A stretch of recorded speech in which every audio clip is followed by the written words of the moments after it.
Hello বন্ধুরা, তো কেমন আছো সবাই? আজকে তোমাদের জন্য নতুন একটা ভিডিও নিয়ে চলে এসেছি। তো দেখতেই পাচ্ছ আমি খেতে খুবই ব্যস্ত। তো কি খাচ্ছি সেটাই তোমাদেরকে দেখাচ্ছি। দেখো, এখানে আমি পিঠে বানিয়েছি, শাঁস পিঠে বলে। ঠিক আছে, আমি চালের গুঁড়িটা বাড়িতেই করে নিয়েছিলাম, আর খুবই ঠান্ডা পড়েছে, বেশ ভালোই মজার একটা সময় এখন পিঠে খাওয়ার।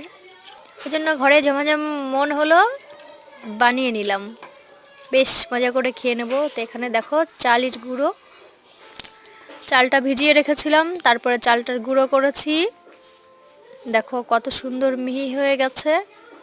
তো এরপরে আসবো, দেখো এখানে আমি কিন্তু উষ্ণ গরম জল দিয়েই এটা গুলিয়েছি। একটুখানি ময়দা দিয়েছি, একটু চালের গুঁড়ো দিয়ে, ধনেপাতা, পেঁয়াজ, লঙ্কা কুচি দিয়েই বানিয়েছি। দেখো গরম গরম পিঠে খেকে খাবে, চলে এসো থেকে।